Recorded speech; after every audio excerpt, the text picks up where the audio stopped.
থানায় এসে অভিযোগ করলো হচ্ছে আপনার স্বামীর বন্ধু। বন্ধুই তো, ঠিক বললাম নাকি?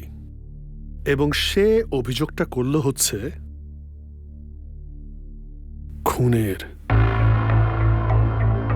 এবং একমাত্র অভিযুক্ত মানুষ হচ্ছেন আপনি। আপনি তো নাকি?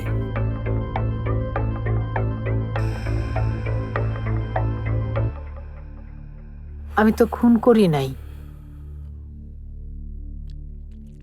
খালি শোধ নিছি।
কুত্তার বাচ্চা, আমি জীবনেও তোর মতো খারাপ হইতে পারুম না।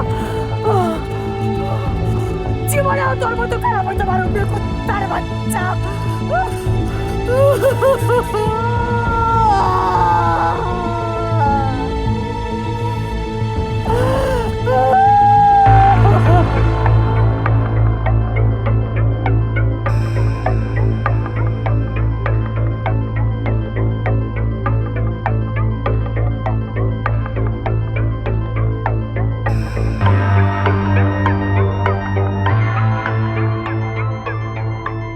আপনি তার মতো খারাপ হতে পারেন নাই, বুঝলাম। পারবেনও না, আপনার পক্ষে সম্ভবও না। কারণ পুরো গল্পটাই আপনার নিজের বানানো। নিজের গল্পতে নিজে কেউ খারাপ হয় না, তাই না? গল্প ভাবলে গল্প, সত্যি ভাবলে সত্যি।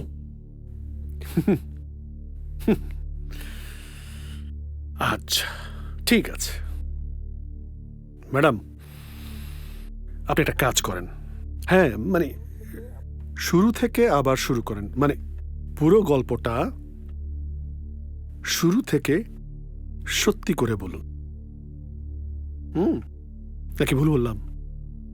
আপনি আমাকে এখন পরিষ্কার করে বলবেন, যে ব্যক্তি নিখোঁজ হয়েছে মানে আপনার হাজবেন্ড, তাই তো?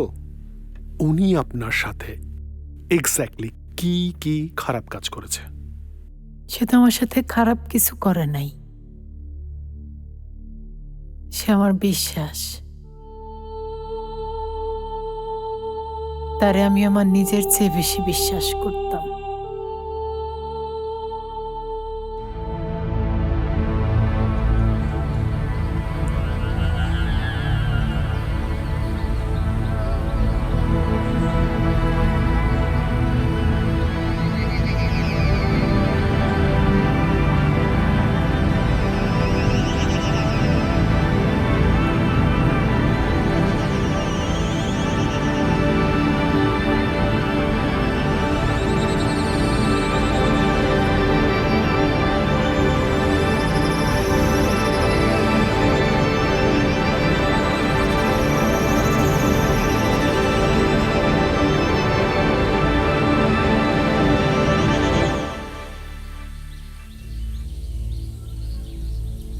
সালাম আলাইকুম ভাই।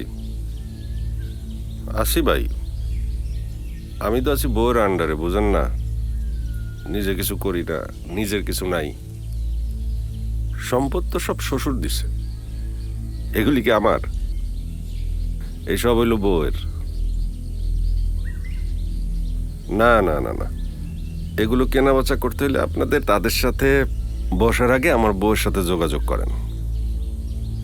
আমার বউই দাম দর ঠিক করবে, আমি তো এগুলি করতে পারি না। আমার নিজের হইলেন আমি করতাম ভাই। জিনিসটা তো আর আমার নিজের না, এটা আমার বউয়ের সম্পদ। শ্বশুর বাড়ির কোনো জিনিসের প্রতি আমার এমনিতে কোনো লোভ নাই। না ভাই, তার জিনিস সে সামলাবে ভাই। আই এদিকে আসো, ফোন রাখো। ভাই আমার বউ ডাকছে, একটু রাখি। বউ ডাকছে ভাই। আরে ভাই বউ ডাকছে, রাখি।